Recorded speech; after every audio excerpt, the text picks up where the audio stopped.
Kembali bersama kami, pemirsa, sejumlah pengendara motor terjatuh akibat tumpahan batu kerikil di Jalan Raya Matraman, Jatinegara, Jakarta Timur.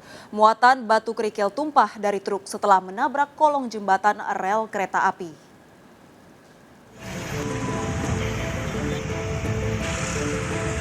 Seorang pengendara ojek online terjatuh akibat tergelincir oleh muatan batu split di Jalan Matraman Raya, Jakarta Timur. Warga yang berada di lokasi kejadian membantu mengevakuasi korban ke pinggir jalan. Batu split terjatuh setelah truk yang membawa muatan tersebut menabrak kolong jembatan rel kereta api. Sebelum kejadian, warga sekitar sudah mengingatkan tentang batas ketinggian, namun sopir truk tak menghiraukan. Pasir, Pak. Kenapa batu split ini ya? Pas saya nyampe di sana. Kejadian ini membuat arus lalu lintas dari arah Jatinegara menuju Matraman mengalami kemacetan panjang. Dari Jakarta, Rio Manik melaporkan. Komplotan pencuri motor bersenjata api terekam CCTV saat beraksi di Pasar Rebo, Jakarta Timur. Korban sempat berteriak dan mengejar pelaku, namun tak berhasil.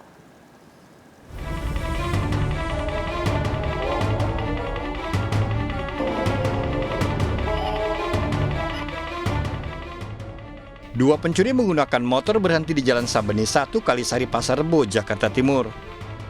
Satu pelaku turun dan membuka pagar salah satu rumah warga.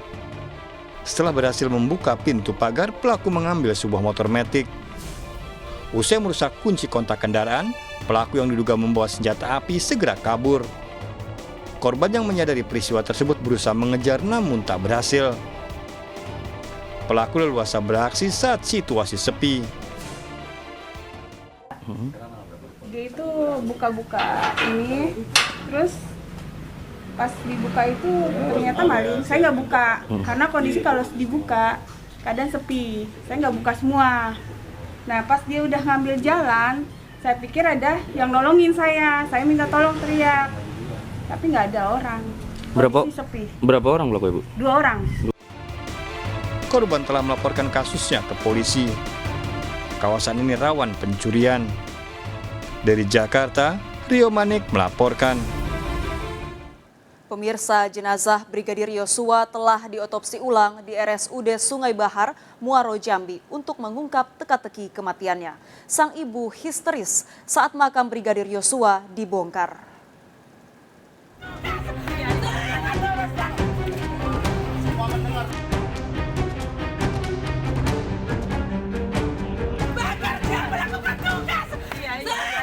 Rosti menangis histeris saat makam Brigadir Noviansyah Yosua Huta Barat, putranya, di TPU Sungai Bahar, Muaro Jambi akan dibongkar petugas untuk dilakukan otopsi ulang.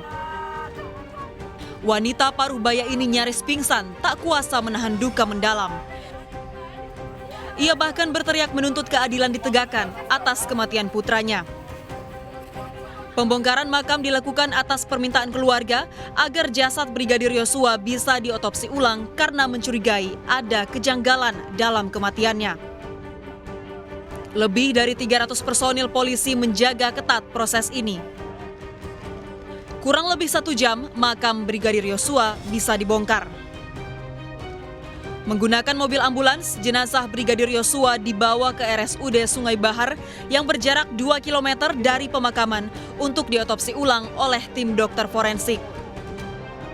Keluarga berharap proses otopsi ulang bisa berjalan transparan dan teka-teki kematian Brigadir Yosua bisa terungkap. Prosesi otopsi ulang ini berjalan dengan lancar, terungkap semua kebenaran tersebut.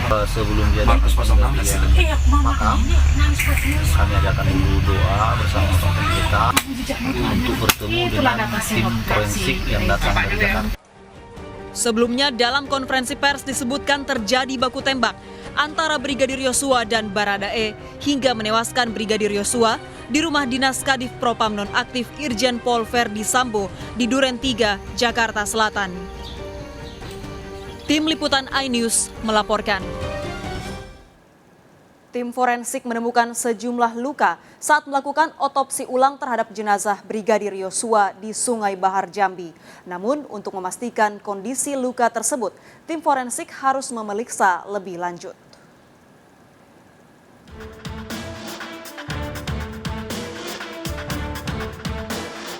Penyebab kematian Brigadir Yosua terus diselidiki. Tim forensik melakukan otopsi ulang dengan membawa jenazah Brigadir Yosua ke RSUD Sungai Bahar, Jambi. Ditemukan sejumlah luka di tubuh Brigadir Yosua.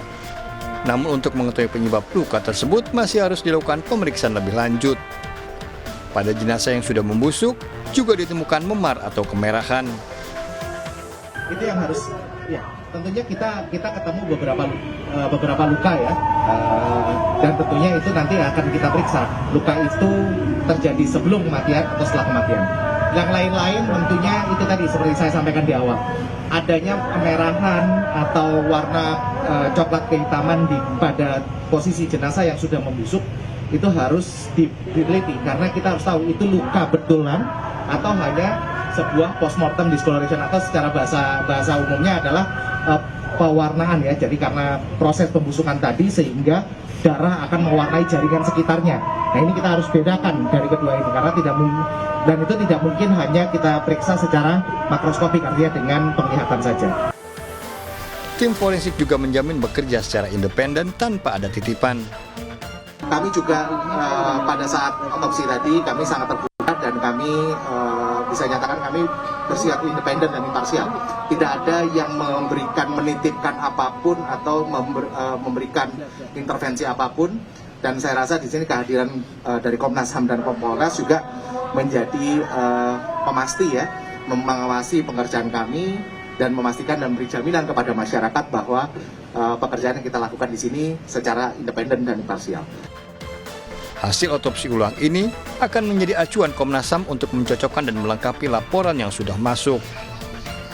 Nah tentunya apa yang nanti dihasilkan dari proses ini kita akan tunggu juga tentunya dari kepolisian informasi itu, dan akan juga kalau memang diperlukan kami akan melengkapi apa informasi yang sudah kami dapatkan sebelumnya. Usai otopsi ulang, jenazah dimakamkan kembali dengan upacara kepolisian. Brigadir Yosua tewas di rumah Irjen Verdi Sambo, Duren 3, Jakarta Selatan. Dugaan sementara, korban tewas setelah terjadi kontak tembak. Dari Jambi melaporkan. Usai otopsi ulang selama 6 jam, jenazah Brigadir Yosua dimakamkan secara kedinasan di TPU Sungai Bahar, Muaro, Jambi. Pemakaman diiringi tangis histeris keluarga.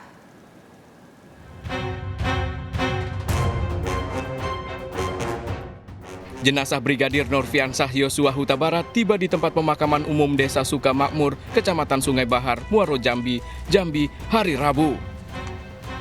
Peti jenazah Yosua ditandu oleh para petugas diiringi upacara singkat. Pemakaman diiringi tangis histeris keluarga Brigadir Yosua.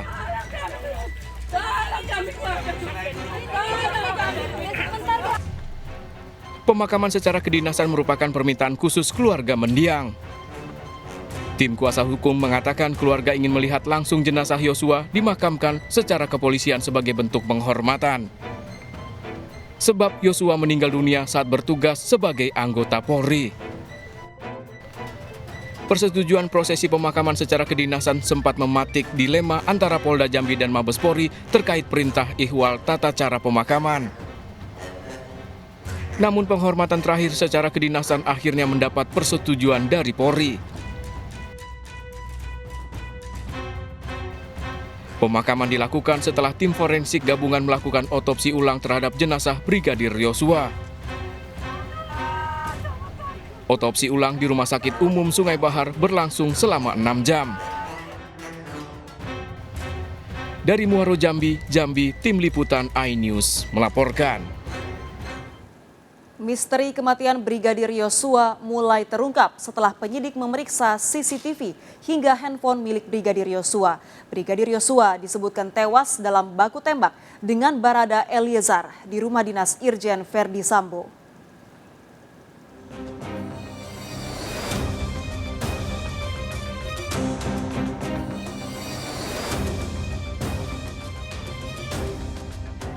Duka menyelimuti keluarga saat pemakaman Brigadir Yosua di kampung halamannya, Kampung Sungai Bahar, Batanghari, Jambi, tanpa upacara formal kepolisian 11 Juli lalu.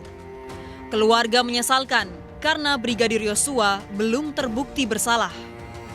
Berdasarkan komunikasi terakhir dengan keluarga, Brigadir Yosua mengawal pimpinannya dari Magelang ke Jakarta. Kematian Brigadir Yosua menyisakan kejanggalan dan adanya dugaan pembunuhan berencana berdasarkan bukti keterangan saksi didukung bukti rekaman elektronik dan foto. Oleh karena itulah kami semakin yakin bahwa memang pelaku dugaan tindak pidana ini adalah terencana oleh orang-orang tertentu dan tidak mungkin satu orang karena ada yang berperan pegang pistol, ada yang menjerat leher, ada yang menggunakan senjata tajam dan sebagainya. Sekiranya nih perkelahian 1 lawan 1 atau tembak menembak 1 lawan 1, maka tidak mungkin ada jerat tali di leher. Teka-teki kematian Brigadir Yosua mulai menemukan titik terang. Awalnya, kamera CCTV di lokasi rumah Irjen Verdi Sambo dilaporkan ke Polres Jakarta Selatan rusak. Namun penyidik menemukan CCTV di sepanjang jalur tempat kejadian perkara dan CCTV dari Magelang menuju Jakarta. Selain itu, tim Lab 4 memeriksa barang bukti handphone Brigadir Yosua. Kemudian untuk barang bukti lainnya seperti CCTV, sekali lagi ada beberapa titik CCTV yang sudah diamankan juga, dan saat ini masih proses pendalaman oleh Lab 4 karena harus dikalibrasi kemudian dan semuanya harus direkam dengan sangat baik karena harus ada penyesuaian waktu ya. Ini masih didalami oleh Lab 4, nanti hasilnya pun secara saintifik akan disampaikan oleh Lab 4. Untuk menjaga independensi, Kapolri menonaktifkan 3 pejabat Polri, yakni Kadif Propam nonaktif Irjen Verdi Sambo, Kepala Biro Pengamanan Internal Divisi Propam Brigjen Hendra Kurniawan, dan Kapolres Metro Jakarta Selatan Kombes Budi Herdi Susianto. Tim Liputan iNews melaporkan. Terdakwa kasus kekerasan seksual Julianto Eka Putra, pemilik sekolah SMA Selamat Pagi Indonesia Kota Batu Malang, dituntut 15 tahun penjara. Ikuti informasi lengkapnya sesaat lagi, tetap di Sergap. Semuanya, 87, 88,